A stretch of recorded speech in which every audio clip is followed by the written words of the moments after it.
Straw Hut Media. Hello on the Rockers. Today we have the veterans of the acting world from screen, stage, web series, you name it, with over hundreds of credits to their names. Also trailblazing for the LGBTQ community, Jason Stuart and Mitch Hara, the stars of the hit show Smothered. With me, your favorite host with the sassy most. Raise a glass, let the drinks begin. It's On the Rocks.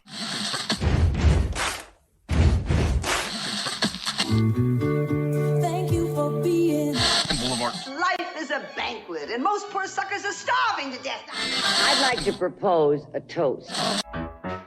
This is On the Rocks with Alexander, where I drink with your favorite celebrities as we talk about fashion, entertainment, pop culture, reality TV, and, well, that's about it. So pop a cork, lean back, and raise a glass to On the Rocks. Fasten your seatbelts. It's going to be a bumpy night. Lord have mercy. Buttons and bows and pantyhose. On the Rocks podcast, the place where we're too glam to give a damn. Girl, we got shenanigans. I can already tell. Shenanigans have already started. But real fast, want to hang out with On the Rocks on the road? Want to buy me a drink? Behind the Golden Curtain. This Friday, May 26th to the 28th in the Bay Area at the beautiful Orinda Theater. Anybody who's a Golden Girls fan, this is the Lollapalooza of Golden Girls. Everything. I hate to word it this way, but it's this way. Every person that's still alive who's been an executive producer, a writer, or a guest star, one of your favorite guest stars, they're all coming for 3 days. And I'm talking the guest stars from your favorite episodes where, like, the neighbor girl got pregnant, Big Daddy's younger fiance. They're all going to be there.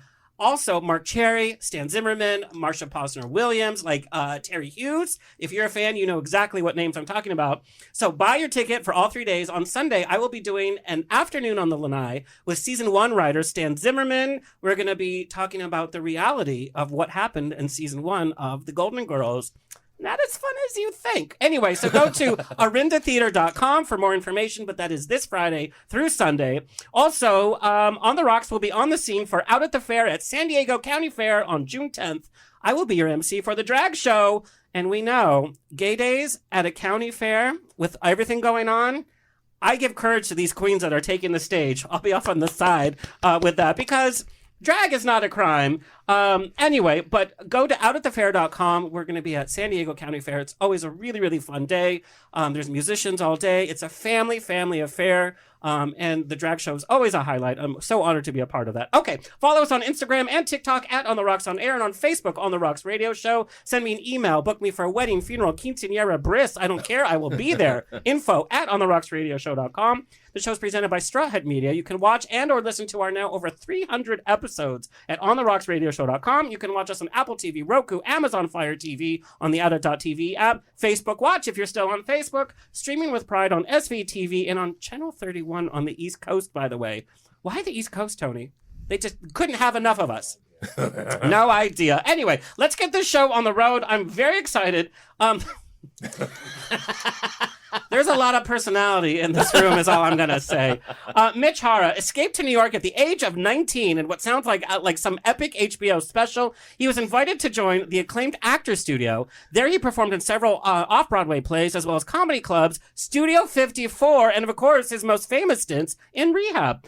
While pole dancing on 42nd Street, he was called to LA to do whoa, I missed it. Eddie Dodd, it's a pilot with Treat Williams, which we love Treat Williams, by the way. He's guest starred on numerous series, including a recurring role on ER, several pilots and film roles that include The Art of Dying with Wings Hauser. He's written, directed, and performed in 5 critically acclaimed plays, winning Outstanding Performance Award from Backstage for his portrayal of Sister Coco, Call Me Ishmael, which is a mental patient drag queen nun. DeSantis loved it. In the tragic and horrible life of the singing nun, which we know the singing nun. Do you know that the nun who sang Dominique, she committed suicide? Did you know that? She did. I just found that out, and it's very sad. Anyway, more recent acting credits include co-starring role in the pilot I Run Hot for AMC Peacock with Alana Grazer and the pilot Sonny's Closet as Tay-Tay, the gaslighting, scheming executive assistant, a.k.a. my ex. Yeah. Yes. His short-form series Smothered, that we're here to talk about today, co-written, co-starring our other guest, Jason Stuart, went viral on Amazon Prime. Our other guest? I haven't gotten to you, bitch. Just relax. Voted top 10 to binge, and I'm telling you, it's a binge. Season 2 of Smothered dropped on Amazon, Reverie, and internationally. And Mitch is now on stage doing his award-winning solo show, Mutant Olive, which we're going to talk about. Like, what the hell is that? Because I've had a lot of Mutant Olives in my drinks, so we're going to talk about that. Rave reviews, getting ready to tour Chicago, London, and Edinburgh, all over the place. Look for him on Grindr in those cities. He's worked or had sex with, and I'd love to see the distinction, John Travolta, Maura Tierney, Susan Lucci, Sally Kirkland, John Savage, Doris Roberts, Joe Magniello, which you directed I directed him. Karen Black, Marlon Wayans, Elliot Glazer, Colton Haynes, and half of New York City. True. Including... Oh, yeah. Okay. Including... Okay. His inner child is alive, well, and always ready to play. He never takes no as an answer. For him, no is just a slow yes. Yes. Please welcome Mitch Hara. Ow! On my right, and this is such a weird coincidence. He was a guest almost to the day. Remember I sent you the memory? Almost to the day, Jason Stuart was a guest on my original podcast show before podcasting was even a thing 10 years ago. Jason, of course, we know, is an entertainer of many trades, celebrating the 30th anniversary of coming out on the Geraldo show with the words, "I'm gay, deal with it." And that was my impersonation, by the way. And there's the picture, by the way. Oh, my God. His accomplishments are, not kidding, wide and varied. He has almost 265 film and TV credits to his name as a character actor and a comedian, from a plantation owner in the historical drama The Birth of a Nation. And I had to go back and watch because I'm like, let's see. You how watched budget. it? Wait, you watched that movie? I was the second person to watch it, yes. Yeah. No. Big film. No, but honestly, we joke. It was a big film. Because I had to see how butch he was. But also, it It's did... hard times for small farmers like you and myself. Breaking even's hard enough. Getting ahead's impossible. You need to do an OnlyFans just under that character. I don't need an OnlyFans. I have a boyfriend for that. Was that a bit? I don't know. It's what's a left. bit. It's a bit. Okay. we're gonna It's talk a about bit. I don't boyfriends. have a boyfriend. Okay. Also, yeah. he was in David E. Kelly's series Goliath, starring Billy Bob Thornton, by the way. He's been one of a few who have been able to play both gay and straight roles, literally. Fans laughed out loud at his work as a therapist on My Wife and Kids, and in Love from executive producer Judd Apatow, by the way. They couldn't get enough of him playing him powerless managers. Yeah, a lot of them. Probably 20 or 30. But of course, on The Closer with Kira Sedgwick, who has become such an ally to our community, especially during drag. Always. Kira Sedgwick and Kevin Bacon have set up that campaign that drag is an art. Hashtag drag is an art. So thank you, Kira. Love her, by the way. Love her. Very Love sweet woman. If they were both in a room and like you could only spend time with one person, Kevin Bacon or Kira, it would be like Sophie's Choice. I wouldn't know. It's like, okay. I Wow. played with both. So. Can't wait to write for season 3 of Smothered. I'm a fan of my word. Jason has worked opposite everyone in Hollywood, from Oscar winners J.K. Simmons, George Clooney, Angelina Jolie, and Faye Dunaway. He's also worked with film and TV icons Arnold Schwarzenegger, Damon Wayans, and of course, we have to take a moment, Angela Lansbury. Oh, yeah. Oh, yeah. my I God. did Murder, She Wrote. I Yeah. did Murder, She Wrote. You Oh, guys, you did too? Yeah. Yeah. So Murder, She Wrote is back in rotation. I know, because I'm reruns? getting Oh, I checks. know. I got checked. I did too. I got hit on the head. I played a hotel manager. I got hit on the head, and then all of a sudden they find me on the floor, and I kept reading the script, and I said, "How did I get hit? How did it happen? How did I get on the floor?" And I was a fashion photographer with doves flying out of cages. When doves cry. Yeah, exactly. No, but here's the thing. When I watched Murder, She Wrote was with my grandma, and it was every Sunday, and we would watch and watch and watch. Now rewatching it, because I was like, oh, come back to whatever. We forget what a nosy bitch Jessica Fletcher was. 100%. She never had to pay for a meal or a trip in her life, because it was like, oh, be my guest. Did you ever see her take out her wallet? Then you end up dead. But she's so nosy. Yeah. I thought I was going to watch I just know her in real life as Angela.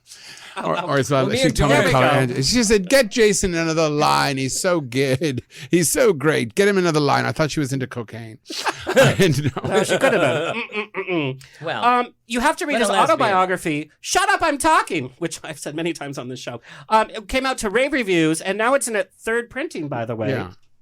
He's received the Indie Series Award for Best Actor in a Comedy for the series that we're here to talk about, Smothered. Yay. Which he Season co-created with 1. Mitch Hara. Also recently won the Worldwide Comedy Award for Best LGBTQ Comedian and was honored in the 100 Out. Can you play that picture again, Tony? By the way, it's a beautiful picture. The 100 Out for the prestigious Out magazine. That's a photo.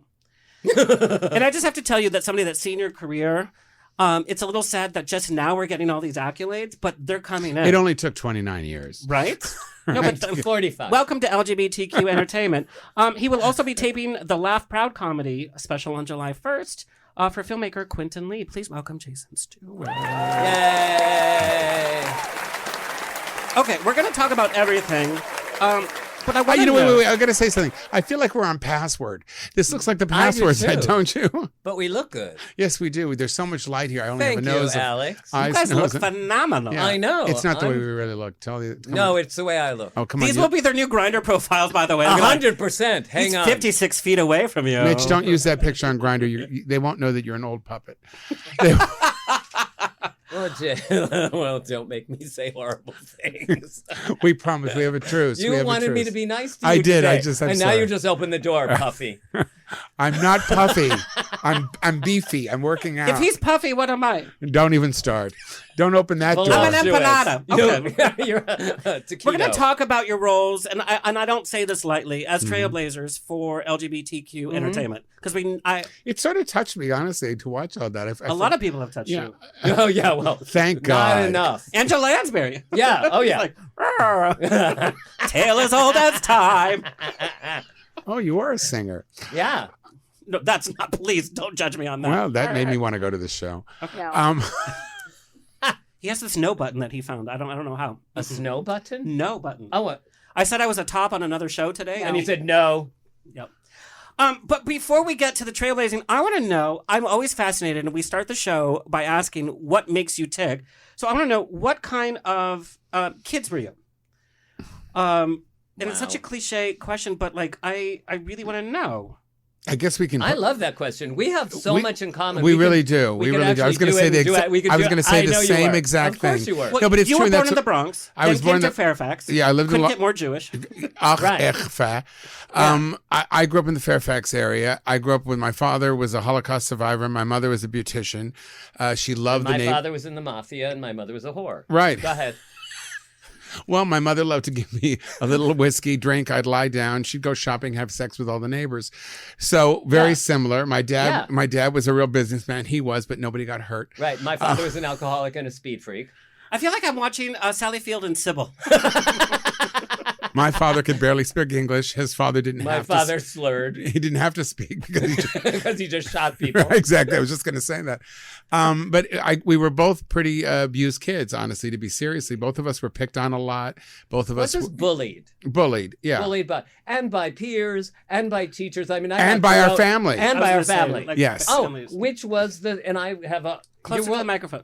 We'll have a whole, we'll talk about Mutant Olive because it's a twisted love letter to my parents, but it's like, what happens to you when you go through that kind of shit? Okay, so let's take a step. Let's take a breath. Yeah. Because I really want to get to this because the sincerity of your youth, the seriousness of your youth adds to the comedy and it adds to this big personality. Not to put myself on your same level, but having a big personality, people always expect you to be on. On. It's like, well, there's a lot that went to making this. 100%. There's a lot that affects us every day. Yeah. That's a little serious in nature. Correct. So I want to focus on that because this creates this. Of course. It creates the art. It creates the humor. A lot of people that have had really great lives are not funny at all. People that have grown up rich, not funny at all. Right? That's very true. People that had well-established, good parents are boring as fuck. Because where's their... Are you allowed can to you say do- that? Can You're you allowed to swear? say the F word? It cost me $10 per swear word. I'm good for it. It's already cost him 20. I'm good. Good. I have Mosaic PR credit card. We're Boom. good. Oh, good. Okay. They're just gonna F. they're just gonna charge us. So Yeah. please. Exactly. No, I mean, with with just lovely parents. I mean, you don't get good material. So, Mitch, Yes. you joke about, well, I had all this frenetic speed freak and alcoholism, Yeah. but that's a reality that you had to grow up with. 100%. Can you share a little bit about that reality? Sure. I mean, I grew up like you don't know any different. So I grew up, it was havoc and no place was safe. We're talking about a young age. I was all of my references are kind of like from 2 to 6. Because that's where I was kind of formed. Yeah. And seriously, everybody who's seen my one-man show, it's quite colorful and it looks dangerous. And it's really hysterical, but it's also, the flip side, it's really heart-wrenching. Because there's this 6-year-old kid who's trying to fix shit. At 6 years old. At 6 years old. My mom's having affairs all over the place. My father's an alcoholic drug addict, and I found his gun. I mean, there's... Can I just say something about this? Let me just... No, kid. No, go ahead. When Mitch and I were talking and writing the first time, we talked about our childhoods a lot. And he now I say he's been very open about it, but before he didn't really want to mention that his father was a hitman. And he said, I'm not sure I really want to talk about this. So it was a really big deal for him to do that. So I'm really proud of him, first, number one, because that's a hard thing to talk about in public. And, he might get arrested after this. Who cares? No, anyway, but it's also been glamorized by Hollywood. Like, oh, hitman, exactly. I'm in the mafia. 100%. But what it does, 100%. there is a line in it that Ralph says. What is the line that Ralph says? I think having a father... A hitman for a father... it has affected you emotionally. And I'm like, no, it hasn't. But it really has. It really does. Well, see, I don't know if that's true. I do, and I know better think than you. The emotionality of the father rejecting me for being who I am. Because my father's 6 feet tall, blonde hair and blue eyes. Now, he wanted a football player. And he got this creative little gypsy boy. Let's say that mildly. That would rather...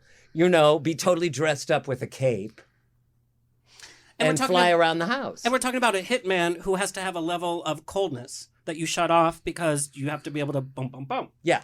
And you're this young kid. So where do you develop this vigor for life? Where do you develop your personality when all you have around you is this, I hate to say it, but negativity? It was a process. I was trying to fit in.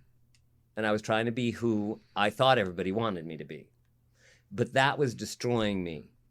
Because it was like, I'd rather be something genuine and be 100% successful than be this fake, You develop a wall, a really thick wall. Yeah. A really thick guard. And then I just became, slowly but surely, I started liking myself, who I was, and I developed a fuck you attitude. Once you get to that that's point, that's $60 now. And after, 60 plus, I became a human.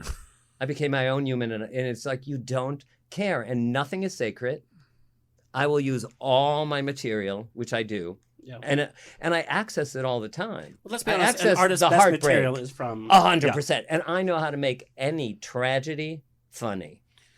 Well, that's what you do to survive as a kid. To survive. I think that's the biggest I found thing. my humor. Jason did too. It stopped people from spitting on my head. It stopped people from beating you up, didn't it? Oh, definitely. Your peers? Yeah, definitely. Your father?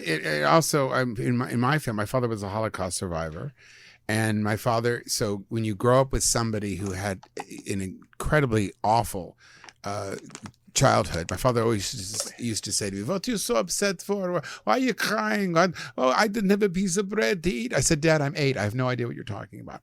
I didn't understand. I wasn't able to comprehend what had gone on. But I did grow up, and I am the son of a Holocaust survivor. And that never, ever leaves me. That's always part of me. My mom was poor Brooklyn trash. So poor. Growing up, she got married at 17. My parents got pregnant like everyone else did. My mother fell in the shower, but they always used to say. So my mother married someone she hardly knew. So I grew up with 2 people that hardly knew each other. Out of security and safety. Oh, there was no security and safety. It took me until I was around 30 years old. And my friend Frankie had come to a Passover dinner at my house, and everybody's sitting there. And they're all talking and yelling and screaming. And my brother looks at me and says, "God, your hair looks like crap." And I said, "Well, you look fat." And he said, "Is that the way you talk to each other?" I said, "What do you mean?" I had no idea. And then I realized, this is so mean. And that was my change in going into the, my life of my program of my life, the 12-step program, honestly, to learn how to get rid of the wreckage of my past and to learn to become a man and to become a human being. It was really just what I thought was so different. And also it went right into school. I was pushed around on a bus like a football. People would bomb my house. Somebody, when I was in the 7th grade, had scraped with a nail very lightly on my locker, fag. I hope I don't have to pay $20 for that. And you could only see it when the light hit it at a certain time, like right before I was going home every day. And I saw that every day, and I never said anything to anybody. And it changed who I was, And also when we are older men, we're men of a certain age. So when we grew up, we did not exist. There was no one like us. We had a choice of either living in the closet, or all we heard is terribly bad things about what it would be. I remember looking in the World Book Encyclopedia and the word homosexual was there. And I thought it said mentally ill. That book just it was a mental illness. Slapped, yeah. but it was 1971 illness. and it just slapped shut. And I thought that's 10 years of therapy. And it was for me. Because you really knew funny that you were I just crazy. Went the other way. You were just crazy. You just thought, because okay. I got very creative, and as a crazy artist, it's shocking. No, but it's like I just turned all of that as a rebellion, and I really you want something it's to like look a at sink or swim. 100%. You want to look at something? I'm going to give you something to look at. You want to say something? I'm going to give you something to talk about. So I just flew around like a crazy bat, I was dressed, and I haven't stopped since. So like when to chill out and to like get dramatic or get genuine is a new thing. It's naked. It's scary. It's 100% naked, and that's why I love doing my show, my one-man show. Which we are definitely Mutant Olive. Oh, you'll get there. But Jason, I want to go back to the Holocaust. You said a comment. It's like, we didn't have bread to eat, and you're like, I was 8 years old. I don't know. But generations and generations go by not knowing what that actually means. We don't know. Well, my my father was living in basements, and he was hiding like Adrian Brody and the pianist, and he was hiding in basements and in farms and in attics, and he did that for 7 or 8 years. So you grow up with somebody with that idea of don't talk, don't keep your head down, don't make such a mess, nobody has to hear what you're saying, you go to work. But what it really taught me, the best thing about my dad taught me, he's passed 11 years now, and there isn't a day that goes by that I don't think about him, is that he taught me how to pursue my career. He taught me how to take care of myself. I put on, like Tom Cruise, like this. I always think of Tom Cruise just looking right for the prize in my career. He taught me how to work, how to go after things, how to become completely indispensable. And I was the opposite of Mitch. He was much more flamboyant, much more. When I was younger, I didn't, I was just trying to be a character actor. And then I realized that nobody wanted me. And then they would tell us right to our faces in those days because it was okay. So then I started doing stand-up. And then I started wearing these ridiculous outfits, thinking that, I wore zebra pants and a leopard jacket, and I spiked my hair and I danced in a circle because I didn't want anybody to know I was gay. That's how insane I was. So I was so completely out of touch with who I was and how other people perceived me and how I perceived myself because I didn't exist. We are sort of the two of us we're the originals. We're the people from that time that are still around to tell these stories. And how sad is it? It's like, let's make us the joke before other people make the joke. That's the saddest thing, which I think is the sincerity that comes across with Smothered. Smothered is quick. It's fast. It's hilariously funny. Yeah. Using two words in the same context. I love it. But at the same time, there's this realness. Behind it, which I think is a sincerity that you bring to the characters. And this is why I wanted to bring it down and talk about this. It was our goal. It was definitely our goal. Especially season 2. Yeah. Jason and I wanted the humor and the causticness and the relationship, because we have the sick, chemistry. We can talk over each other all day fucking long. But what we wanted... $80 now. That's $80. It's all right. They'll charge us. Then, but... Mosaic. Yeah. I'm not paying for his. You still will. No, I won't. Yeah. 2 bottoms to make a right. Okay. Oh, honey. Yeah. Honey. No. Yeah. You should be so excited. I'm a top. Yeah. And anyway. Are you hitting on him? Not yet. Oh God. I'll be much more obvious. Let's flash back to 10 years ago. That episode, Jason. You were hitting on a lot. Oh, boom. In my act, it wasn't real. He's for real. Go ahead, tell us. What was I going to say? I don't know. You were talking about like the sincerity. The sincerity of thanks for like. And season 1 is very different from season 2. The first episodes of season 1, which if you want to binge, it's delicious morsels of episodes. In 25 minutes, you can binge the whole first episode. And it's all about developing. You see the relationship with the characters. You see them in therapy. It's hysterical. You see, it's very funny. And you see where they're going, and you see how hideous couple and who what can't happens stand to them. each other, Right, who can't afford to get divorced. And you can see that all at smotheredtv.com. Don't worry about trying to find out. Everything is on that site. Smotheredtv.com. Okay, since we're talking about it, let's take a look at the trailer for season 2 of Smothered. Oh yeah. Yeah. Just to know what we're talking about. Okay. It's my first time being arrested. My eyes were closed. My mouth was open. Will you just email me those pics so I can put a little filter on before I send them to my peeps? Everyone hates you. I think they're overreacting. I don't just hang myself with these cum-stained sheets. You need a little help with that? Is it my fault? I cast a huge shadow. It's not that big. Our parole officer had tears in his eyes. And you are? The plumber? I didn't know we had a plumbing problem. Well, we don't anymore. Shut up. Shut up. Lick my balls. I would if you shaved. Die. I'm already dead. I know. Kat, I'm not comfortable being called a white whore. Really? It makes me feel seen. Oh, no.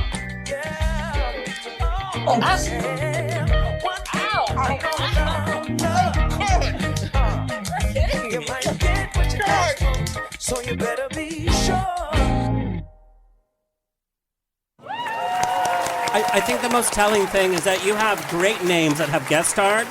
The focus is still always on you. 100%. Well, we wanted to do a show about these two guys, but we also wanted the people who came in to have parts that had beginning, middle, and ends. And we were lucky enough to have that. One of the gals in there was Nicole Evans from Superstore. We Amazing. Jay Rodriguez from Queer Eye and Bros. Amanda Burst did 3 episodes for Married with We Children. love Amanda Burst. Oh, Yeah. she's Who amazing. trailblazed also on TV. You know what's so funny is I met her in Palm Springs where I live now, That's right, and we Adam. were at this event, and we were the 2 celebrities. That shows how big the event was. And she insisted that we had met before, and I said to her, "How can you? What are you talking about? I would remember meeting Amanda Burst. I wouldn't forget that I met, an iconic star." She says, "No, I know, man," and we've become really close friends, and I just adore her, and she was kind enough to do this and play this part. For those who don't know, she was on Married with Children. Yeah, She was for the 11 next She years. caused a lot of controversy while coming out on one of the top shows. of the 93, time. she came out of The Advocate. I came out on Geraldo the same exact year. It was a big year for people coming out. I guess it's when it all started before Ellen and Rosie and Elton and Ricky and Lucy and Desi. And who else? It sounds like a Sondheim song. Yes, Yeah. it does. And Lucy and Desi and Desi and blah, blah, blah, blah. Into the gay. And we have who else? Ida Rodriguez. We have a lot of Rodriguezes who has this. Well, you wonderful- don't have them all, do you? Well, there's always season 3. Yes, if you pay for it, you We can need be in another. it. Yeah, boom. So we have her. We also much? have we have this It's on Mosaic. wonderful gender fluid actor Armand Field. Armand Field is He's just delicious. brilliant, and he's in a couple episodes. He's the one I'm kissing in the trailer. He's fabulous. But he does always. He always puts someone to the lowest common denominator, rolls them up, and then eats them alive. I do want to shift it back a little bit because we are going to talk all about Smothered. Sure. But and you guys, it's so funny since we come from like a bullied past that the focus is always on something else. And so I've been trying to focus on you guys for this. Have we? And it's Oh. always like, this is my project. Great. This is my persona. This is it. We keep going past that. We were having a great conversation. We're going to Get go back to back. that. Get back. But isn't that funny that that's our natural It inclination? is. It's hysterical. Because Jason was talking about the difference between our parents and how our perceptions and how we built our personality and how we overcame whatever we were going through was his parents, was the Holocaust. My parents were peacock people. My father was bigger than life. He was like the 13th baby he was the baby of 13. So once he had a baby, he wasn't the baby anymore. So I stole the crown. Wow. So he had to kill me. There was like that jealousy thing. 100%. God, this sounds like Shakespeare. And my mother, Isn't all life Shakespeare? yeah. My Daddy mother, issues. 100%. Love issues. I hope not, because I 100. don't understand half of it. I know. But when I you're... want to see Jason Stewart as Hamlet. Oh, yeah. To be or not to to be, that is the question. Yeah. And I'll do the shrew. You don't have to do. You don't have to do it. You are. I knew it. I could have written that. Okay. Yeah, I know. Yeah. Kadam. No, but our parents are very similar. Both of them. I always say my mother was a very big star when I was a kid, but didn't have a film. My father was a king. He didn't have a country. I'm an actor. Please love me.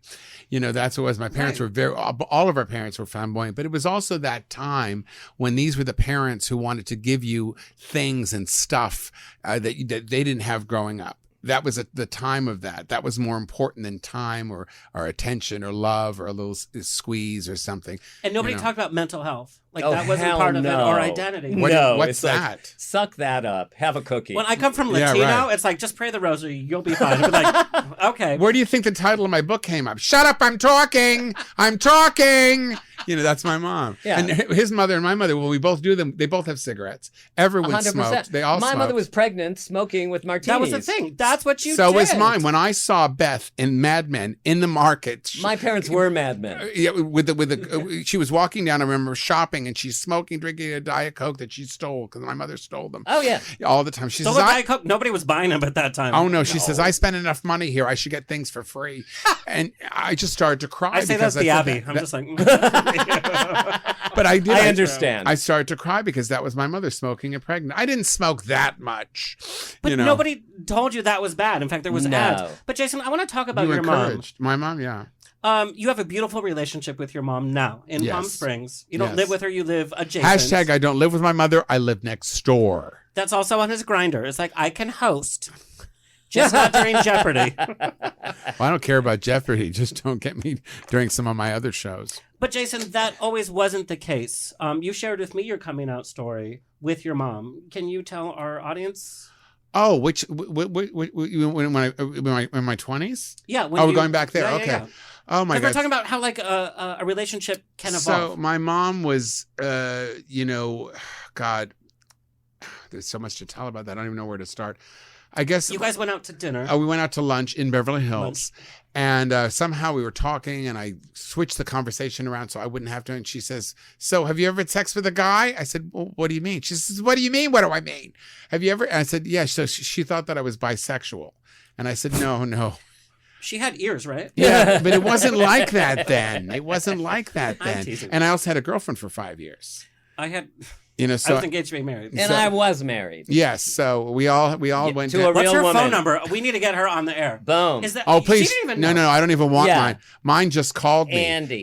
After 40 years, my girl. Oh, my no, when Smothered is going to have 10 seasons wait with a second. all of this. Wait. Exactly. So my ex-girl or ex-er. Please, when I did my 10 step, I had a caller. Did you? Yeah. Oh, God, no. I already apologized to her. Enough. I apologize to anybody I ever came in contact with. It was Sofia Vergara. She's like, I just needed to come to the family. Exactly. What are you talking about? I was shocked that she called me recently. The old girlfriend? Yeah, I told you that. She's lonely. You don't say. Or she's proud of you. No, I don't think she's so. Not. She's lonely. No. She just wanted to know that when I was with her. Farm. She wanted to know when I was with her, did I have sex with anybody else? Oh my God. And of course I didn't. Oh,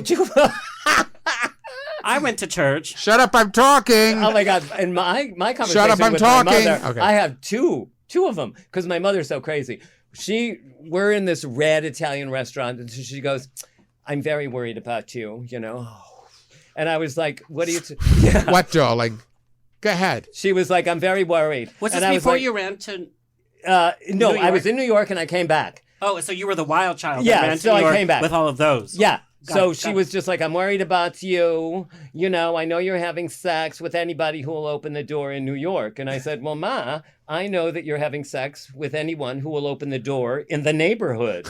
Did she slap you? No. Oh, my mother would. So she said, do you? No. My mother.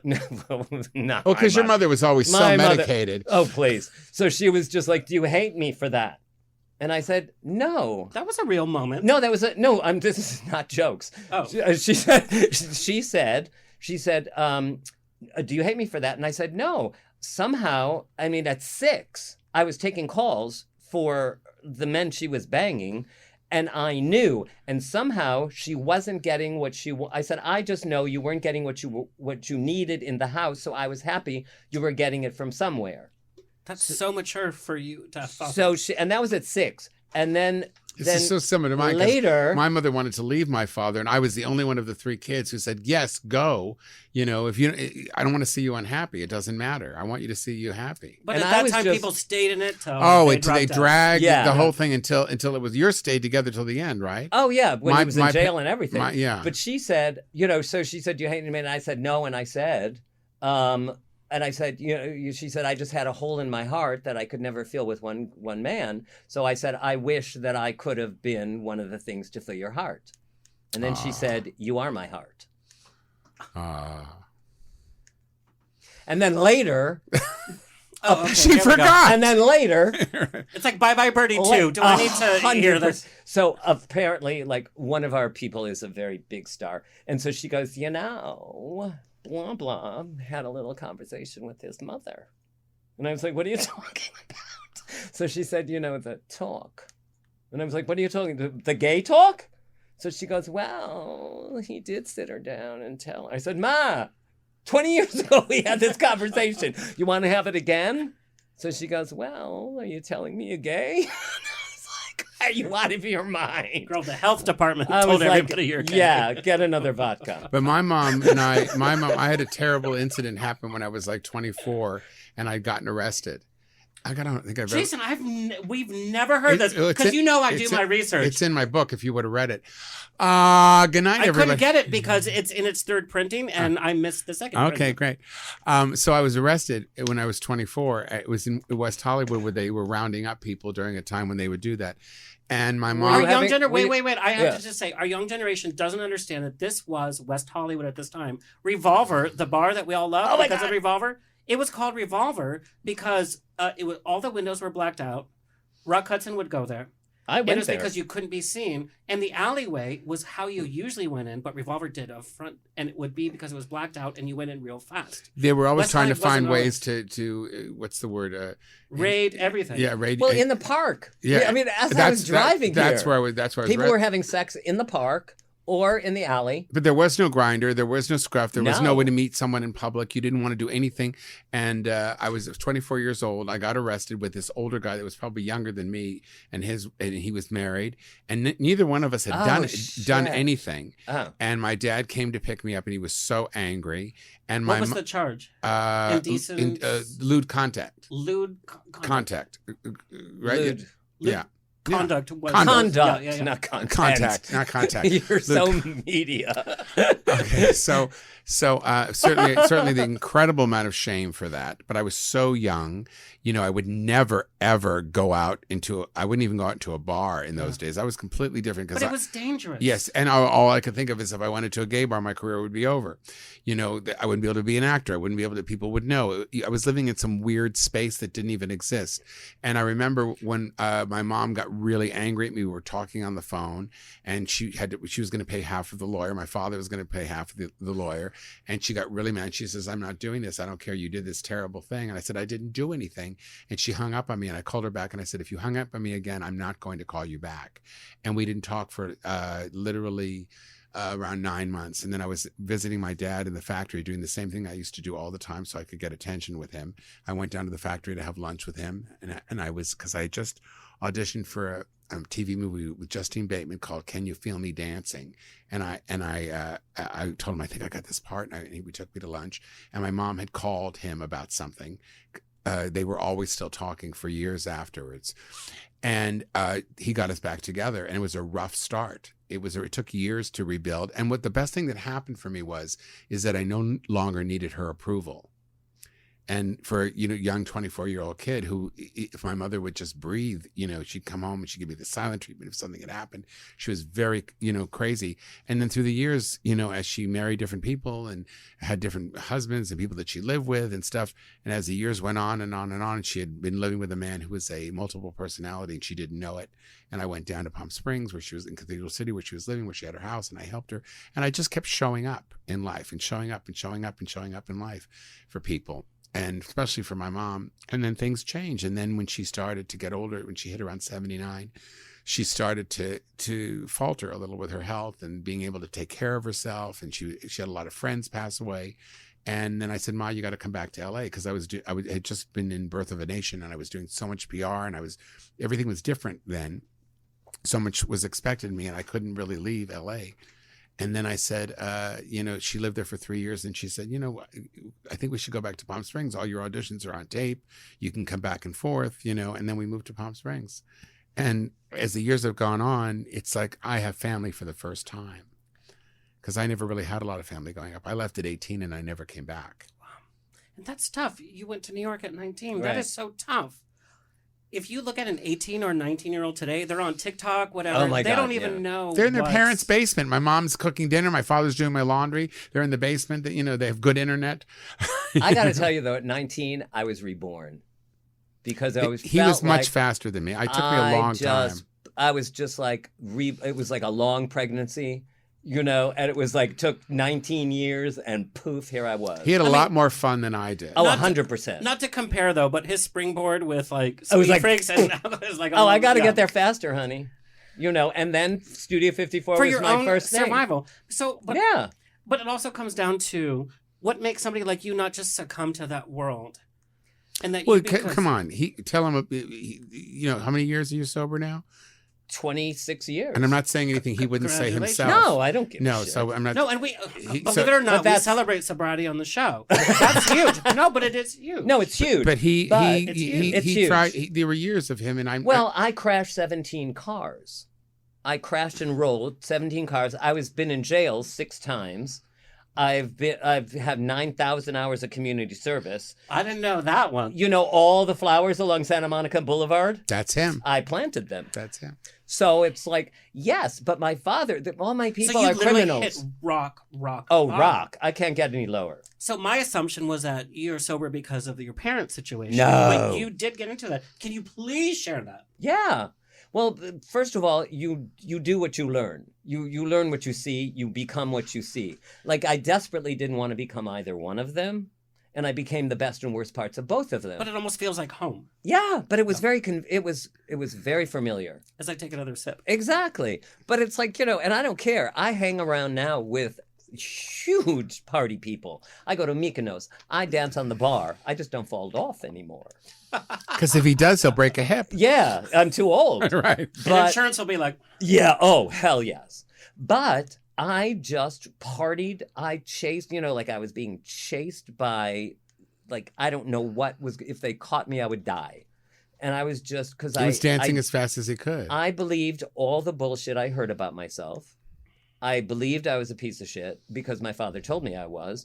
All my peers echoed that. So, I started doing speed when I was sophomore year in high school because I started doing their pills. I do a whole thing in my show. It's a brilliant piece where he takes folding chairs as cars, and you have to actually see it. It's absolutely brilliant. So this is it's absolutely hysterically. Mutant knowledge. Yeah, okay, so let's talk about It's it. hysterically funny, but it's also incredibly frightening. And he does this whole shocking. thing when he's doing the Apparently. chairs, and there's people actually in the car with, please stop. I mean, there are people in the car with I had my first accident was 6-car pileup. Mutant Olives is your one-man show. Correct.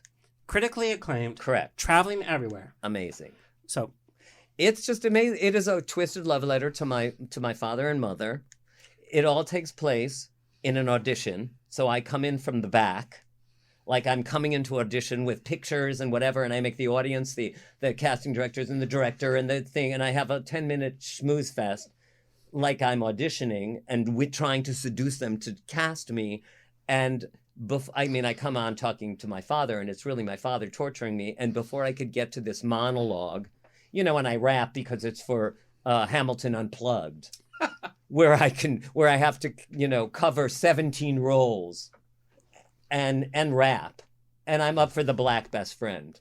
So, sold. Yeah. So it's hysterical. And then when I get into, it's just I don't know. I throw all my blood and guts and my history on stage. And my father called me he said, "Why can't you be more like your brother?" And I was like, "My brother's a psychotic who's got a gun, and he's a sociopath." And he said, "Yeah, but he's not a fag." Didn't your brother go to jail too? Oh yeah. And 5 rehabs. Yeah. But this is dramatic. I dramatize, and I play him, and I play myself, and I play my mother, and I play my teachers, who, I just saw we creatives, we whatever. I think alkies in general are just so sensitive. You're too sensitive to survive in the real world without medication, which was me. The world was too clear. It was just, the voices were too loud and they needed to be toned down. And now life is clear. And now life is really clear. And it gets clearer and clearer. I mean, I'm sober like 26 years, but it's like every year I become every 6 months, I feel like I'm a completely different person and I'm clear with myself. I like myself more. I used to have to call him Julian for a while. Yeah. Well, Why? Because he's a completely different person. He's trying to go for a joke. Oh. Thank you both. It just went over our heads. Thank you Let me both. write this Yeah, down. write that Thank down. you both for humiliating me We on were- air. No, he wasn't WJ talking is about on himself. strike. I need to trademark this right here. But it's great. I mean, there's just like episodes that people that watch it say that how brave I am. Like for you to talk about everything you talk about, people say, oh my God, it's so brave. And oh my God, it's so, it's shocking. Well, for the audience, I guess, like I'll tell people it's shocking, but I'm saying it as not as me as a performer. I'm saying it as an audience member. Because to me, I don't think it's, I am recreating shit. So, for me. Well, and love it or hate it, for our TikTok, our Instagram generation, they're sharing stories. They're sharing stories about mental health. Absolutely. They're sharing stories about who they are. Absolutely. In 2 seconds. I Right. love it. But it's having a conversation. It's like, okay, 12 seconds. somebody from Ohio is connecting with somebody from California. And Right. They can be like, mental health, and this is it. It's fab. So, It's I mean, fab. I have my own feelings about TikTok, but Well, it's uniting. I drive around in my car and I blog in my car about shit that's hitting me You in the also, moment. cruise on Grindr, but we're not going to. Well, yes, I do. Yeah. Did you find me on Grindr? Yes, you're like. No, I was going to say something. You must live very close to him. Are you in West Hollywood? Yes. Oh, then there you go. It's like mobile glory hole. I don't know. I'm just kidding. Okay, I'm really uncomfortable right now. I'm actually not. Jason, I do. Because we're talking about milestones in our life, and we have to acknowledge 30th anniversary coming out on the Geraldo show. How did you book that show, by the way? And weren't you afraid of ruining your career? So I remember I was in a movie called Kindergarten Cop. And Which we all know. Arnold Schwarzenegger, Carol Baker, Yep. Penelope Ann Miller, all these wonderful actors. And I remember that And it was so high profile. It was Everybody was watching this It's movie. made close to $100 million in 1990. And I remember being at the cast and crew screening, and I'd never been in anything that big. And Ivan Reitman, God bless him, walked by me and said, "You're still in the film." And I thought, I didn't know that I wasn't in the film, and I didn't know what that meant. Went to see the movie, and they'd cut all my part except for 2 lines. And I thought to myself, Jesus, God, this is so impossible. I played the hairdresser to the villainess. And how many hairdresser parts are there? How many times am I going to get anything that's funny that was that? I thought there's no way, there's no space for me, there's no place for me. And I wanted to be a headliner as a comedian. And I was wearing all these crazy outfits, and I didn't want to do that anymore. And I wanted to find my own voice. This was the only way that I did that. So I decided, I called a friend of mine, Marcy Smolin, at the time. We wrote this press release. We sat in my 1-bedroom apartment. We faxed every single daytime talk show. And the 2 that call at the time, That's the hustle. Yeah. That at the you time, have to do. it was He's still doing it. well. But you have to. Well, like we got Smothered them- Smothered would not be where it is now without the hustle. Well, I don't think of it as a hustle. I don't think of it that way. I think of it as the love. I use really it as don't. a positive though. But I do. But I don't think Yeah. because I changed the words in my life, and I don't think of. I think everything is about where my love is, what I'm enjoying doing, spending with my time, how I feel about doing something. I don't think that I'm. But hustling. we are I don't relentless. Yeah, but I don't think in of a great way. Yeah, I mean, that's a positive I word use for hustle us. because We are relentless, We which talked I about another show. respect People come to you. Hollywood and they're like, Yeah. "Come look at me. I'm gonna." No, you have to do the work. And that's one of the things I Yes. totally respect about you. You will not stop. Not stop. There's nothing that will stop you from going forward. I love that about you. I've told you this before. No, you never have. Yes. Oh, yes, I have. No, well, you haven't. all right, then I'm telling you. Not for the in. first time. No, he's never said that. Not in person? Well, anyway. No. You He will- don't make the out 100 by being by stopped. 100%. 100%. He will not stop. Well, it's because And neither will I. Because but- I honestly, the truth is, when Mitch and I started talking about doing this together, it's out of the love of the work, and we both desperately wanted to do something good. We wanted to desperately do something that we could enjoy ourselves, where we could grow as actors, where we could do something that was funny, that yet had a heart, and yet that was real. And that shit were not being offered. No, and it's also the stuff that isn't even true in the sense, or the stuff that you are offered is just so subpar sometimes. And that people were waiting. Everybody waits for someone to give them permission to do what they love to do. Okay, but let's have a real talk. We're talking about, we have this boom of LGBTQ entertainers coming out, A-listers, B-listers, C-listers. Okay. I'm non-binary. I'm trans. I'm gay. I'm whatever. And I was like, we applaud that. That's not the generation that you guys are coming Oh, from. God, no. And We're so- boring compared to them. I feel so now- boring. Oh, trust me, you are not boring. Oh, I feel like I am. I'm in a polo shirt. But what Well, I'm saying- that we could talk about. Yeah. But you weren't finished talking about the Geraldo thing. Right. So what happened is when that did happen, Boom. is that when I came out on the show, I really had no idea, because no one had done it. There were people that were out already, like people like Kate Clinton and Karen Williams and Robin Tyler and, oh God, so many, I hope Jeffy Cohen. There were other comedians and not any actors that I can even think of. And no one had done it. And a lot of people told me not to do it. And I did it. My whole career changed. If I was your manager at that time, I'd be like, don't do it. No, and it was 1993, and I was frightened, but I was so completely depressed and so completely saddened by, I had been working, I guess, maybe 15 years since, from the time I was 16 until I was 33 or 34, and I was able, and I still couldn't get past a certain point.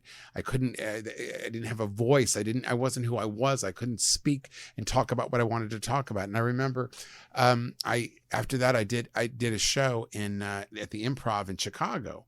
And I all of a sudden just talked about whatever I wanted to talk about. It was just I thought, oh my God, this is incredible. And then I started getting booked around the country. And then I did the first comedy special that they did 3 comedy specials with gay comics on Comedy Central. And then I started doing sitcoms. And then I had people wanting to do series with me, but that could never happen in those days. And I remember, and then I produced my own special. I made my own film, and I just continued to work and to work and to work and to work. And I got fired a number of times, from stand-up gigs or from a show where they decided they didn't want the character to be gay. No one ever asked me, can I play another part? Nobody did. I mean, I couldn't. And then probably around 78, 79, I made, I'm sorry, not 78, 2008, 2009, after I did my comedy, my own stand-up special, Making It to the Middle, I remember I decided that I wanted to start acting again, really a lot, and playing different parts, playing different parts. So it took me years. And I went back to Ivana Chumbak's acting class, and I started working on different characters. And I finally gave myself permission to not have to be the funny gay guy, to not have to be in the box that they wanted me to be in. And you can still be confident in your art and your skill. Right, but I didn't. It's just I just listened to where people thought I should go, and then when I wanted more, and then I got The Closer, and that really changed everything, because I played an annoying Jewish guy, which brought me to several other annoying Jewish guys, to Tangerine, to Love Is Strange, and then with Alfred Molina and Marissa Tomei and John Lithgow, and then the Birth of a Nation was the biggest thing that could have ever happened to me. Huge. And it happened because I was willing to go to fly to a different town. I got agents all over the country because I saw they were doing tax breaks for things, and I got an agent in New Orleans, and she didn't care that I was gay. I flew there to meet her, and she just did not care. Can you do the part? Okay, great. I think you could do it. And she wanted me to play a plantationer in 1831. I remember getting the audition going, there is no way anybody's going to buy me playing this part. But how exciting that you got that. Well, because I had worked on that part before. I had worked on a Southern guy for a Vietnam movie that a guy at the American Film Institute wanted me to do. And I worked on it for years on and off. And I'd worked on it in class, and I worked on behavior, and I worked on my accent, the way I moved. I worked on my voice. I changed how I talked so I could be, if I could do something. I did everything, all these things. And when I did it, I remember, I'll never forget it. After I got the call from my agent, and said to me on the phone, she says, how's your day going? And I said, it's fine. She says, well, it's about to get better. And I said, well, why? She says, you got the part. And I said, well, what part? She said, the plantation owner. I said, don't you lie to me. And I just broke down and I cried from nowhere. And I remember a friend of mine was on the phone call waiting, and I never went back to him. I totally forgot. Was that you? I was like, Yeah. I have an idea for a web series. Yeah, exactly. But the thing that got that experience, and I probably talk about it too much, but it changed my entire life. It wasn't just getting a big part in a movie. It was that I was asked to sit at a table with these incredible actors, and I was treated with such deep respect by Nate Parker. And I remember, I flew to Georgia 5 days before the shooting started, and I said to his assistant, which was Denzel Washington's daughter. I didn't know that at the time. And I said, if there's they all look alike, by the way, so they're intimidating. No, this one didn't look. She's a heavyset lesbian. No, not heavy, but just big gal. And I didn't know it at the time. And I would call her and I'd say, if there's a table read, or I'd like to have a chance to talk to him. But see, I had the confidence to know that I wanted to talk to him about the part before I went to shooting, so I'd be prepared on the set. So and he finally, I rented a car again on my own dime. I went all the way I was staying in Jacksonville with a producer friend of mine, and I drove an hour and 45 minutes. And I remember sitting in his office in his house that he was renting. We went upstairs, and I remember sitting in a swivel chair like this. And I said to him, I just want to say thank you for, hiring me. And he says, no, thank you. And it just blew me away. It just blew me away because it was such a big deal. He fought for me. They didn't want me. They wanted some bigger star. And when I was on the set, I was treated, it was like being in a repertory company of actors. People just were so into doing the work. And it was about, Black abolitionist Nat Turner. And it was about exactly what I want to be doing as an actor. It's about something when someone goes into a room in a movie theater, you see a movie and it changes the way you think. And it was from the Black point of view by a Black man. And I was around all these Black people for around a year after that, doing all this publicity. And I really learned so much about who I was and where I fit in, and how to see things from another perspective. And I was doing all these red carpets and all these parties and publicity and everything. And I remember one blonde lady said to me, she said, well, how do you feel about playing this terrible character? How do you feel about playing a plantation owner? And I said, this is a gift. That at this age that I get to be cast playing this kind of a part, being a Jewish, gay liberal guy, that I get to tell this story and take off my shoes, put the shoes on of my Black brothers and sisters, and just shut up and listen. I don't need to have an opinion. It's not my story. I want to clip that. I mean, that's amazing. But Jason, the fact that you felt a little under, the duty because gay man, whatever. Oh, God. You're a consummate actor. You had every right to be there just like anybody else. It wasn't that. It's just that I don't think that I didn't feel I had the right to be there. I felt like it was so far away. That I had to go to New Orleans, Louisiana, get an agent to represent me to get a good part in a movie. And then I got 30, 40 different parts since then. Nothing. See, this is what I'm talking about. Relentless. If you don't want me didn't- to use the hustle, but it's about if you love. didn't, of course, but it's also about I'm going to go to any length to get what I want. Well, I showed up in a hotel when I did the audition. You flew yourself there. Yeah, I flew myself there on my own dime. I was in a hotel with this. I hope our entertainers are listening. It's like, this is what you have to do to make it happen. I was staying in a our hotel. Instagram, I'm like, I'm going to be a star by taking shirtless selfies. No, you have to I would do that if I could. I was. I remember staying in the hotel. There was a woman who was pregnant on the balcony. Again with the cigarettes. Again with the cigarettes. Is Smothered sponsored by Winston? And I didn't even know. Oh my God, I wish it was. I'm sorry, Virginia Slim. Oh, baby. Sorry. And there was a man sitting by the pool that looked like he was going to, rape me in my sleep. So I actually. That was a dream. Was it Stevie Wonder? Yeah. Okay, those are two really mean guys.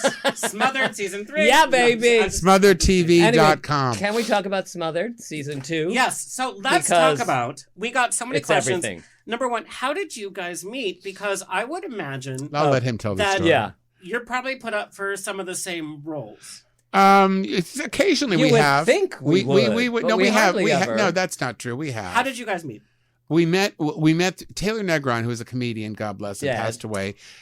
He was on the Rocks. What a wonderful show. Amazing. Talk He's about an amazing somebody talent. that could talk about the drama of comedy and then be funny at the same time. Yeah. He was such a special. So special. Died and I've way known too him young. for 100,000 years. He was a really interesting friend of mine.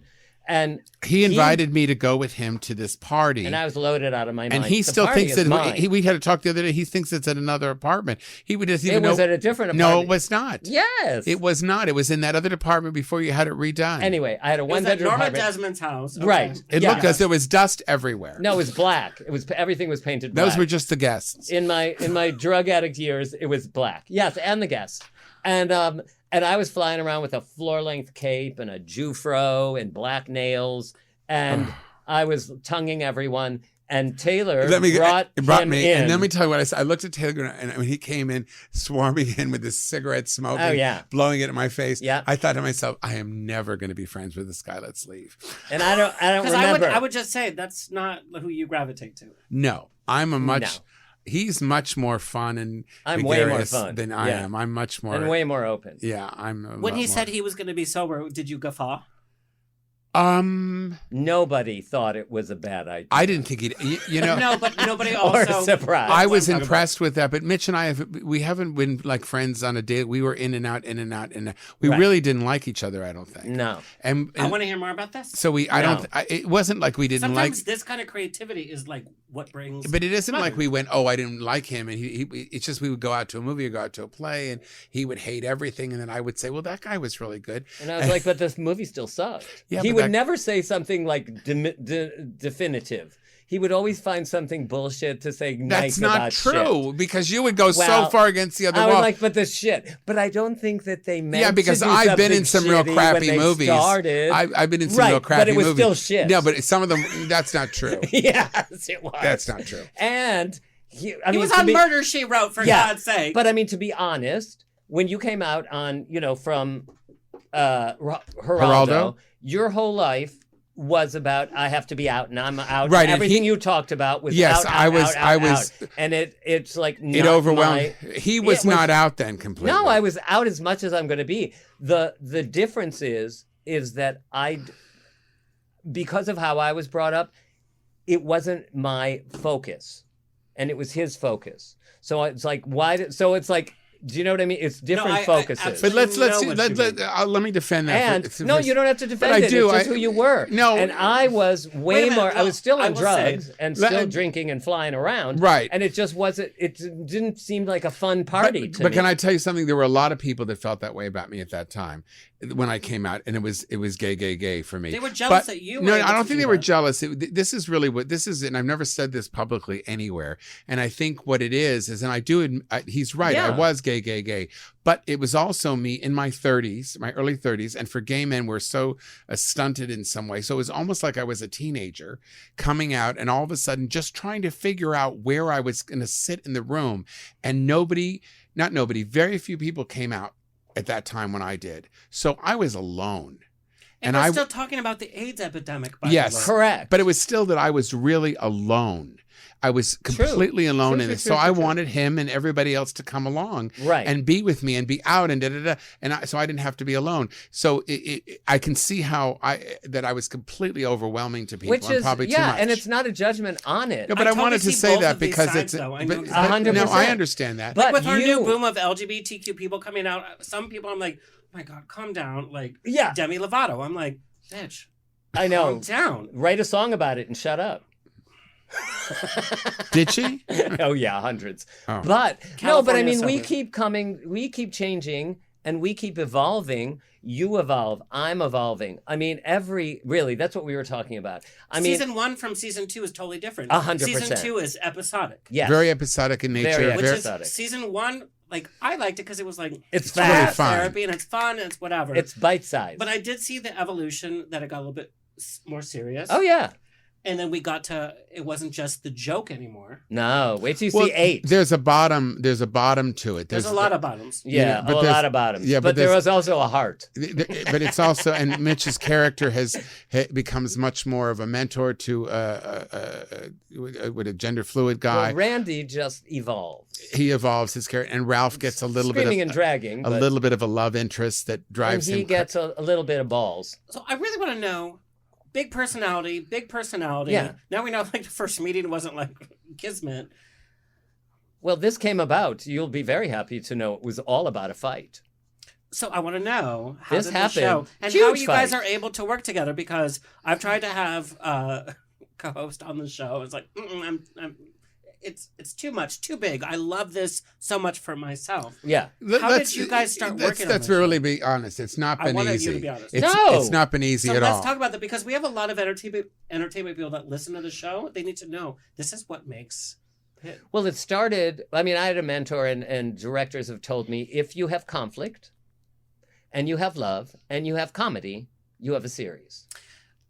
But I want to ask, first of all, We have all of that. Yes. but what made you guys think, oh, let's do a show together? Well, we always For the years, every time we years. would talk, it would be funny. We would fight. Because We we would have argue. sick chemistry. Exactly, and we didn't. I don't think we really knew how much chemistry. We No, really had. not at all. I don't think so. No. And we had this idea. Both of us had this idea of having this couple that were in therapy. Then in a And I couple wanted who Dog robbed. Day Afternoon We wanted to because I rob a thought- bank, and I had a friend. Yes. It was a lot of And very if much. we actually robbed a bank to get away from each Exactly, other. and we were thinking that And the how characters were sloppy sort of, they'd be. and they were sort of dense, and my character and was we would sort talk of about through the years. exactly the long time, And it would never happen we did- because we- I didn't want to he was spend in that my much he was time with he him. was in my series Mentor, Correct. and he played this crazy European guy, and the guy that I did it with Another show I wasn't casting. But okay, Right, okay, right. well, yeah, well, because we didn't know you.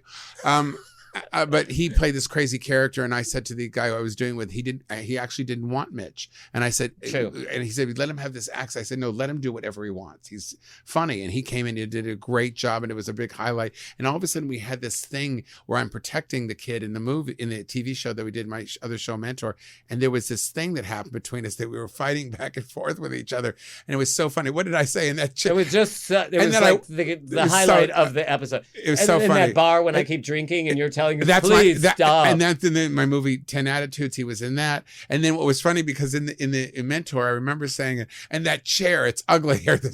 And all of a sudden, these weird kind of cool and things. I was would doing happen. something crazy. Yes, he played the part of the In duck like that. yes, Yeah. a masseuse, the genius. It was crazy. And then we'd have these things, and we knew that it would work. And then it was bubbling and bubbling and and then I bubbling. wanted- and then he invited me to I wanted another. to do a series about Oh, God, people this that were is- over 50, and I invited With all these horrible people. people. They weren't all horrible, Hideous. and Mitch didn't get along with a couple Any of of the boys. them. You know, people just sort Any of of them, they were horrible. They just sort of here's the hated idea him. Of, like, if we have a show about people a certain age, Yeah. then these are the people that we have to cast. It's like, no. No, hell no. And they were upset that because they thought 50s was horrible, like sex was horrible and their body was horrible. They and didn't say and that. I was Wait, like, why wait. can't He's Everybody completely calm down. changing it to make himself why look better. can't Here's the I reality. be happy about it? Here's the reality about age. You know, we all love Golden Girls. We all love Golden Girls. Yeah. When we look at their ages, they're 46, Oh. 50, 51. 52 is the oldest, or Sophia. She's supposed to be like 82. But she was younger than Dee. But look at, right. She was but the look at youngest us on the all show. and Yeah. What the new age is. Of It's course. so insane. So we had a huge fight. I see. I didn't see it as a huge fight. I Yes, just you think. did. No, I didn't. I You think called me 97 times. I did to not. I called apologize. you twice. Okay. Let's bring this in, because what we love to show is, okay, can you tell me some of the biggest obstacles and how you work through them, because you guys have a hit show? Well, we worked I through it would fast. want our audience to see that. It took forever. No, but like, what do you think was No, when I one called of the you biggest back. obstacles? I think it's when it is the thing about us, and I think the most about how we got through a lot of our arguments and a lot of our thing. What were is- you guys fighting about? Was it A whole- storyline? No, Was it- no. So I what think was it's about fear. It's about fear, and it's about ego, and it's about trust. And It was about trust. yes, I probably agree with trust. trust. Let's- Probably the Let's most. deep into that. What does that mean? For somebody that wants to make a web series with somebody and they're It's looking no. at First this. of all, it's not a web series. It's a short form series. I'm talking about somebody that's like on the basic level. They're- That hasn't worked That's with the new actors. thing. I just That want you to hasn't. seem current and not like an old man. So it's Uh-huh. Just look at my skin, you'll find out. No, but honestly, we have a lot of entertainment people that are literally just trying to do those. Number one, don't just write something, tape it, and then that's it. Write it, rewrite it, make it good. We would start and we'd have an idea. He'd write it out. We'd talk it together. He'd send it back to me. I'd write my ideas. I'd send him. He'd overwrite. I'd cut things. We'd back and forth, back and forth. He'd call me and text me until I was blue in the face. I don't think this works. I don't think this works. Ah, fuck. Yeah. I'm relentless too. Yeah. I will go till I get what I want. And then 4 hours, about 3 words, and he would just make me crazy. And but they were always better. Not always. Like Bob Fosse. Yeah. You guys are eating each other's asses, but yes. Oh God, that's just. Oh my God. I want to know what some of the biggest fights were and how you got through that in the show. In the creative process. In the show. Well, the show's only so long. Well, yeah. I don't even. Can I ask you a question? Yeah. I don't even know when you called me that C word in that little room. Yeah. On the set. This is a story I want to hear. I called him a cunt. Can you say this is over $100 now? Did you have to say that? We're good for it. But I want to know. Let me ask you a question. This is part of the creative process. Hold on, because I need to know this. What all I said to you was we were talking. We have a thing. No, you were being a bitch. We have a thing about. You were being horrible. No, what I. Let our audience in. We need to know this. Yeah, tell the story. So we were sitting there in this a little room. We were in this for 3 hours. What little room? So there. It's the jail. It's the opening scene. So you guys are on set. No, we're in a little room that's supposed. We're in a little room that's supposed to be the social worker's office. Correct. So for our audience, it's set. And the first episode is second season. Yeah, I don't remember what day it was. With the shrink. We had the shrink there. And you guys filmed on a really tight. Well, it's Sony. So you have like the pressure of like budget. But we shot it like a movie. We shot all the scenes that were in each thing there like that. So we're in this room and we're rehearsing the lines, and he somehow got really bitchy about something I got bitchy. Because let me finish. You can tell your part. So we were talking about the ages, because we pretend the ages. How many years are we together? 16, 24. It's a standing shtick. It's a shtick. So we're doing that, and then he says, "Well, I don't know if I'm going to say that." No, that's not what happened. That is exactly what happened. I said, "Are you going to say that?" You do your rendition. He wouldn't do. I said, "Why don't you say 21 or whatever it is?" I always want to make it longer. He always wants to make it shorter. Well, that's our dynamic. And that's He's the not a dynamic. size queen. So I thought, why is he making such a big deal out of this? We were sitting there, and we like to rehearse. I feel like I'm on a Real Housewives episode. I like to rehearse. God forbid. And I will keep going. Love that'll Housewives. never happen. Good. We're never going on No, that show. don't. It won't be. That would be a night. That would be a night. This is for. It would be a double suicide between you guys, the two of us. We have to finish this. Okay. All right. So I want to finish the story. P.S. We're sitting there. It's been 3 hours. It's really hot in that room. We've got Carol's scarf. And Carol's got a damn dog. And her I was scarf. going to say her fucking dog. And her scarf. There was some issue with her scarf. No, it's her and wig and her scarf. It drove us all crazy. And bitch, you're not Mary Tyler Moore. 100%. She's carrying that Laverne and Shirley horrible dog. And it's we're barking sitting there. and crying. So I'm keeping a sense of humor. Do you and see what you guys just did, though? It went from like, we had a fight. Now this is... That's us all the loving time. marriage. That's This all is the time. Smothered. That's So you think it came from that? And if you realize, and you always say this, when we're in a shrink's office... This is an episode of Smothered. I'm sorry, it really is. On episode, we, at a certain point, will come together against the shrink. Yes. And this is what we do. This is our dynamic always. Uh-huh. We will find a way back... Right. No matter how long it takes, it could take a day, but we'll find our way back to a common ground where we will both agree, and you'll know I'm right. Well, that went that. I still have no idea why you called All me right, that. so I'll tell you right now. So glad we learned from this. Wait, no, hold we're on. going to move on. We're actually No, wait, I want to on. hear this. It's okay, move on. Do it I on want to your hear own the time. end. He's running the show. Did you both have any idea that this would become such a hit? Mitch is going to say yes. I will say And I'm going to yes. say no. Because we can say we have great actors, we have great writers, But whatever. you never know. You It's never know. about two old You guys never that know. are not great in a relationship. It became a hit. I thought that What do you the think- gays and the Jews would love it. And I didn't know. I I wasn't would say sure. the gays absolutely not. Yeah, Really? 100%. 100%. Oh, we I are thought, on the same I already page. know from my own fans. I know, because I know what my own fans love, and I knew that I could get them on my side for this because the work was good. And I think a lot of guys are really starving for relationships with people who are over. And let me tell you, 100% true. that's true, but it's not my experience. No. My experience that straight women love the shit out of this series. They will sit there and watch it from so beginning on point, by the way. to end.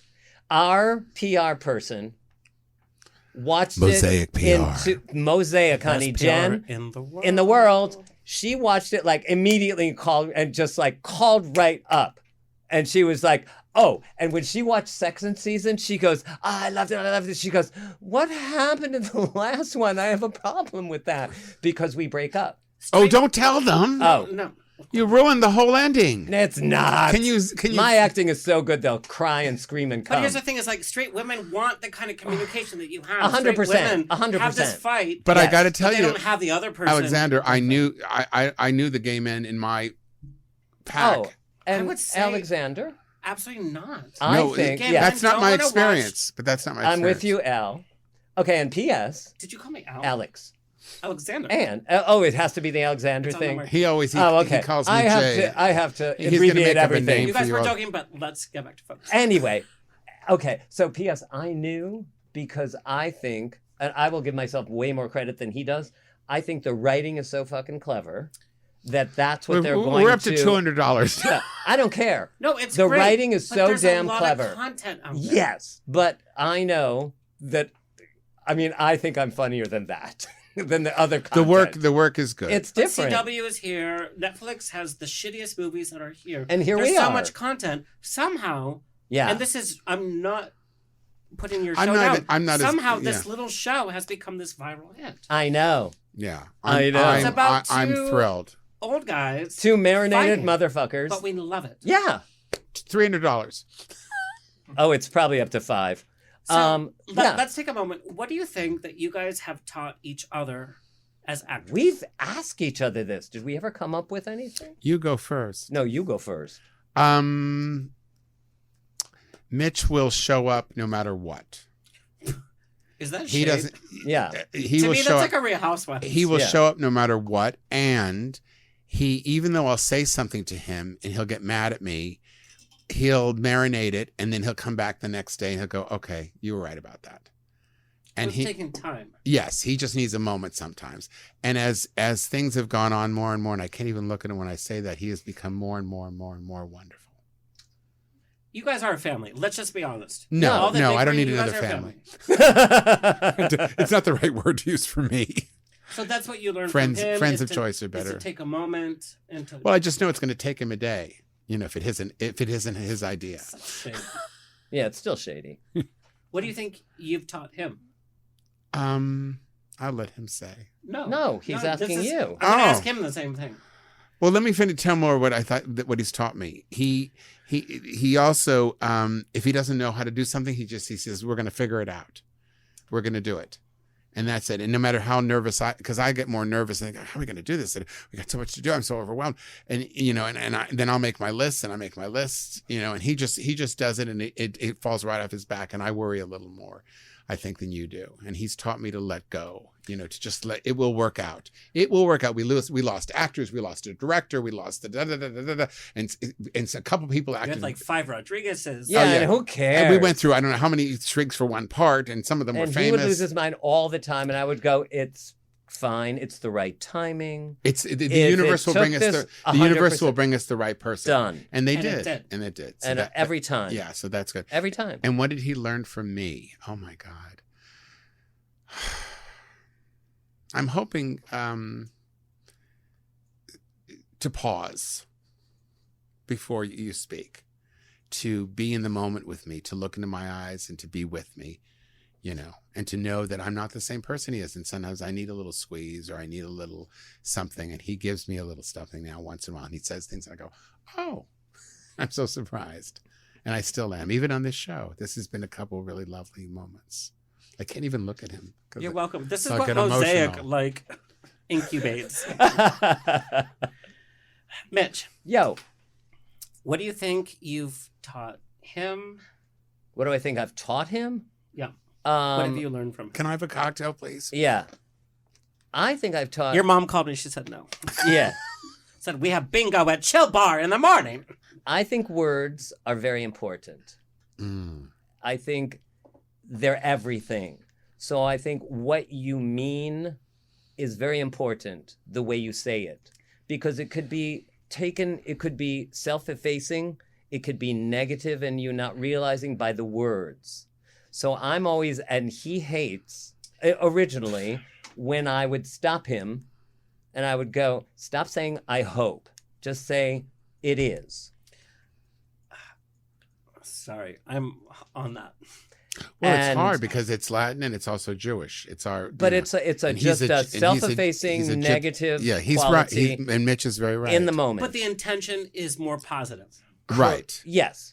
Maybe but it won't happen. But you're going to live in the moment. But he's right. But he's right. Yeah. We have to change the way we speak. We do. We have to. Because otherwise, you get the experience of hoping and not of having. Exactly. Which is what I believe. So I think I've taught him a spiritual feeling and a trust and also let it go. Yeah. Like, so what? He's really taught me to let go of stuff. So what? Which is dangerous. Sometimes you do need to keep you just on the have course. to trust, though. No, but he doesn't leave the course. Oh, I never leave the course. He doesn't leave the course. But the course is it'll show up.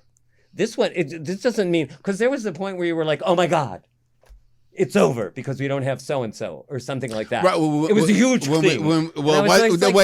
That was a big thing for you too. You were you mean the director? Yeah, you were quite upset. Yeah. I'm done with that. So ask the other question. Oh, yeah. So, what did I learn from you? Okay. One. Latkes. Yeah. No, I don't know. Yeah. A bad Jewish accent. That was towards me. No, it was him. No, it's him. It was towards me. I don't do a bad Jewish accent. You know, the same. P.S. I throw people away fast. No, I mean you cross me like twice. That just hit me hard. And I'm done. I don't give. Because you show who you are. And I trust when you show me who you are, that is who you are. It's what you do. It's not what you say. It's your actions. So you learned that from him? And so, no. So he has taught me to give another chance. He has taught me not to throw away so fast because he was not willing to throw away this friendship. Oh. You're taking a little responsibility right now. Correct. Wow. So this is on tape, isn't it? I was ready. No, because I was ready to throw it away. I told you. Reverie's I was ready to done. They're in a van with what's the latest? No, because he actually said, I'm not willing to, this is the fight I was talking about. Were you going to give up this friendship? I was. No, I think that some people are everything bagels in your life. And some people are just an egg bagel or an onion bagel or a salt bagel. And some people... I've been through this myself. Yeah, so some people are just for certain things. And I thought, okay, he's going to be... I don't need salted bagels. Yeah, but I don't need bagels. But sometimes it's okay to have somebody... It's okay. That's the guy that you go to the gym with. That's the guy that you go to a movie with. It's okay that somebody does... Everybody does... No, if they have a purpose. Right. But everybody doesn't have to be an everything bagel. And everybody's not going to. No, yeah, for sure. It's the most adult conversation I've ever had in my entire life. Is it? Yeah, it really is. Oh, well. But if they're negative, I have no place for them. Not even worse than negative. Won't keep them. If they're trying to hurt us or trying to, if there's somebody that just... Because there's so many people that are passive aggressive. But you know what's really great in life is that if there's somebody that isn't great in your life, what I found is you can just stop calling them and they usually just disappear. Because they're nothing to you. Well, I don't think they're nothing. But all right. Okay, we're going to wrap this up. So we do a segment. I usually intersperse it during the whole show, but couldn't get an edge. Word. But we were pretty good for us. Yeah, we were really good. We're in good behavior for us. Glad you can use this to sell season 3. Oh, yeah. Boom. No, but this, all jokes aside, we got to talk to you. I love that. Well, who else were you going to be? Who else were you going to talk to? No, because when people interview Jason Stewart, when people interview Mitch Hara, it's like, I got this joke, and we're gonna answer these questions. Not for me. We got to talk about you for you. Love that. That's what I'm interested in. Oh, yeah, I cool. love it. Okay. Well, I thought So we were going we to have have to be to- drunk lying on the floor. I thought this is the drinking show. That's what I thought, so I didn't know. I watched one with Jackie Beat. Honey, you'll- No one was drunk, Oh, okay. but she never took off her damn sunglasses. Didn't that bother you? Well, I will tell you. Okay, well, now you brought it up. It Our is. clip with Jackie Beat has gone viral on TikTok. Excellent. I support Drag Race and Jackie Beat. Oh, I Yeah. love Jackie Oh, Beat. yeah, I love her. I think Jackie Beat is probably one of the I most met her. talented drag She's an performers. icon. Oh my honestly, God, she's I a And do. so in genius. that clip, And who has not gotten her full due. Correct. I really everybody believe says that. I have no ill will towards. Oh, Drag no. Race. Okay, so we're gonna do this. Okay. We're just gonna run through this. Jason, put Oh, your I'm phone sorry. down. Spill the tea. Worst Are you celebrity. insane? Hello, you have to do this real fast. Okay. Tony has to Okay, go okay. to his husband. He's judging me now. Why? Awesome. Worst celebrity meeting. Oh God, I can't say.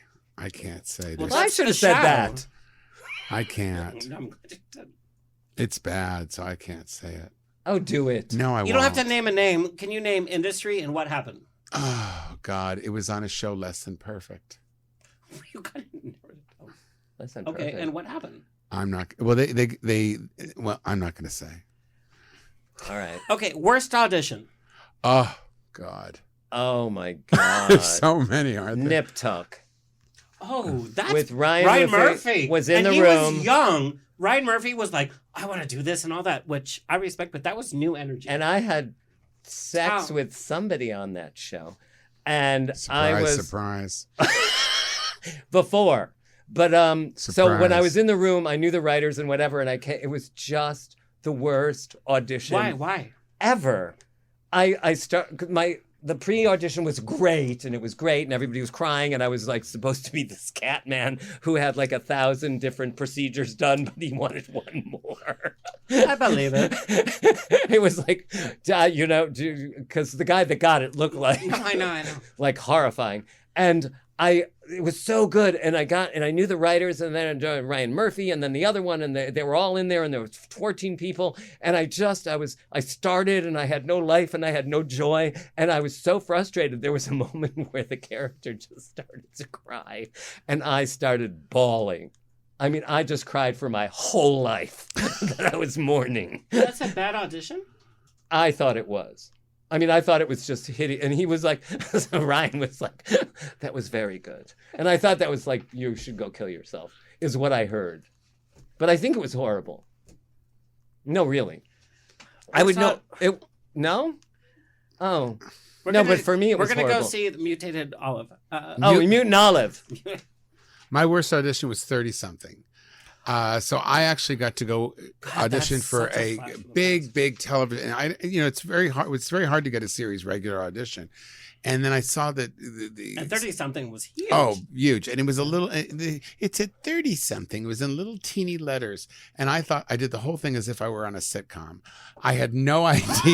Oh, yeah. I had no idea that it was a drama makes me show laugh. that was real. I just thought it was a sitcom. And oh, God. No. Oh, my God. Do you And remember any? no one told me. My life went before my eyes. Just completely. Oh my People God! You like just one of the reminded me. I did the worst. What was that show with whatever? They were all in there. I forgot the show. Okay, we have to wrap But, up. yeah. But we have all these. Best celebrity meeting. Oh, God. Oh, Carol Baker from Baby Doll. And Harlow, she's an actress. I remember, I'll never forget this. So it was Kindergarten Cop, and I played the hairdresser to the That villain. film has. It meant a lot to me. And I got to work That with kid this. actor, the little cute kid, he's coming on the show because he was on Pet Cemetery. He's doing a whole new. Oh, thing. really? Yeah, he's coming on the show. Oh, gosh. Yeah. So she was, she didn't, I had to do her hair, and we had, there was 16 cameras. It was this thing where the guy runs in with a gun and he shoots him, and there's a whole thing happening. It's a very big 6-camera thing, and she wouldn't let me touch her hair. And I didn't know what to do. And then I heard, she says, oh God, I've lost my reading glasses. So we were shooting in a mall that was a real big hair salon in a mall. And I found this eye doctor place, and I got her these readers, and I brought her. I said, come with me. And I don't know what I was thinking, that I would just be, talk to someone, an Oscar-nominated actress like that. And she came to me. I got her glasses. We were fast friends. We talked for years on the phone, and she was just lovely. And she told me all these great stories. And I was in her trailer, and it was, I was at Schwarzenegger, but I was more interested in Carol Baker, who was nominated for Baby Doll, and for Harlow, and and The Giant, and all these really great things. And she was like old Hollywood royalty, and I just adored her. Remember when Glynis Johns did Superstar? Oh, yeah. Yeah, I was like, that's Glynis Johns. From Mary Poppins. Yeah. Yeah. Beautiful. I forgot the question. Best celebrity meeting. And your name drip Laza? Oh, yeah, no. This Real was fast. Tony has to go. I'm doing Ilana Glazer from Broad City. It was like she directed I Run Hot with her brother wrote it. And it was a pilot. Colton Hayes. Yeah, I know. And he's like adorable. And she was he almost did Smothered, but he couldn't do it. Yeah. We couldn't get a date set up. He almost did it. But because of the audition, they fell in love with me. All right, we have to wrap up, but real fast. Hobby or talent that we have no clue that you have? Say it what? Hobby or talent that we have no clue that you have. Or that you do. Do him first. Okay, maybe I'll set it. I got to think about it. I do cross stitch, which is so dumb. Oh, there you go. It's so gay. And I'm not even gay, but I love doing, I just like cross stitch. A hobby that nobody else has. But it could be anything like, I play clarinet. Being able to get a doctor on the phone. But Jason, what's something that, a hobby that you do? Oh, I paint. That's what you just, I just realized I paint? No, I forgot. I mean, when I was in a wheelchair. You forgot you paint? Yeah, I was when I was in a wheelchair for 3 months because of one of my now crashes. Now you bring this up. We've had this whole. Yeah, so I used to draw. 2.0. Yeah, no. I broke every bone in my body and I was in a wheelchair. And we didn't hear this. In my first car crash, I was thrown out of the car and I really broke every bone in my body. I was in Cedars for 3 weeks. They said I would never walk again. They were saying never walk again. But I was in rehab. I was whatever. And so while I was in the wheelchair, I had to go back to Chicago and I started painting. And I was using watercolors and whatever. And they're amazing and they're everywhere in Chicago. And then there's pictures of him all over his house that he's painted. Correct. Well, everyone says they're self-portraits. Does he bring this in the writer room of Smothered? Well, I was in a car crash. No. I think what people. Joke. I think what people. Oh, okay. I think what people don't know about me, the thing that I can really do is. That's beautiful. I'm sorry. Go ahead. Where can we I thought see we were in a art? rush, so. I'll post some stuff. I mentor 2 straight boys that I think of as nephews, and I love them both. And it's really interesting because I don't think people would think that about me. And you know me because we met through the LifeWorks mentoring workshop. Yes. And that's how I started. And most of the people that I mentor were gay kids, LGBTQ kids, but these 2 kids are homeless or people that were having trouble with their families or trying to be able to find, what they needed to do in life. But these both kids are in their early 30s now, and I've been mentoring both of them for, a long time. So that's something that surprised me that came up because, being a gay guy, straight guy, sometimes you have a thing about them, they're hard to deal with. And being in the comedy world, it's like being in stand-up world. It's like being in high school forever, with money. But he's really good as guiding as a teacher. I've always been. I'm not. He's really good at that. A little bit. Yeah. I already cast you at Harry Potter's whatever. To be honest. Harry Potter? No, if we were doing the Hogwarts school. And who would I be? You're Dumbledore. He's Emma Thompson with the big glasses. Why do I have to be the ugly guy? The most famous one, the most loved. Yeah. Anyway, honestly, this has been such. He gets to be the great Emma Thompson. I always ask. She was only in one movie. Okay, she's not that great. Dumbledore has she was kind of. Yeah. Dumbledore has a bigger part. Who played him? I never Have seen you him. not? Oh. No, I've never seen any. I don't like fantasy movies. I don't sword and sword, and I don't like 8 movies and I don't like $1 billion. I don't like a lot of wigs. You could have been the sassy. Oh yeah, they're gonna definitely cast me as the hairdresser. Well, since you didn't read it, I don't know. Oh my God, Harry Potter did not have a hairdresser. Yeah. Anyway, honestly, all jokes aside, we literally talked about some real shit that affects our community that inspires your comedy. I'm really proud of you guys for Smothered. Well, thank you. Thank you. And if anybody wants to watch it, where do they go? SmotheredTV.com. Mitch, where can people find and follow you? Mitch Hara. MITCHHARA on Instagram. Oh, yeah. Or MitchHara.com. I'm on Instagram, Facebook, Twitter, Shitter, anything with a T. And everywhere. Same thing. Go to my website, Grinder. JasonStuart.com, STUART. And all my social media is on there. What a great, fun conversation. We were real. You're so great. Oh, say it again. You are so great. Very special thank you. I got to say, just first, He's great. 10 years, our anniversary. I haven't aged a day, have I? You've really grown as a host. You really have. That's a little shade. I didn't say that. Well, I saw Just it. It the was like- tiniest. I know. It was a I saw side this eye. eye, whatever. I was It was. giving a It was a compliment. side eye. And look No, what I- you did. And look I what just- you did. You just went into Oh my a vat God. of fat and you Listen to just go down. danced around it. Ooh, but that sounds sexy. Thanks so much. Anyway, honestly, watch Smothered. It's so fun and it's so bingeable. Yeah. Yes. And it's not just for gay communities. It's for everybody. No, it's not. Wait till you see Season 2. Big thank you to our engineer, Tony Sweet. Yay. Is this your Social is this your media. longest show? Is this one of your longest shows? Oh, no. No. Oh. It's not. We had Tippi Hedren. It was 2 hours. Well, Really? she kept seeing birds, right? And Charlie Chaplin. She saw him? Wow. He's dead. Enough said. Oh God. Jesus Christ. Big thank you to Mosaic PR. Yay. The PR that if you're a superstar or you're coming up, they are your They're everything.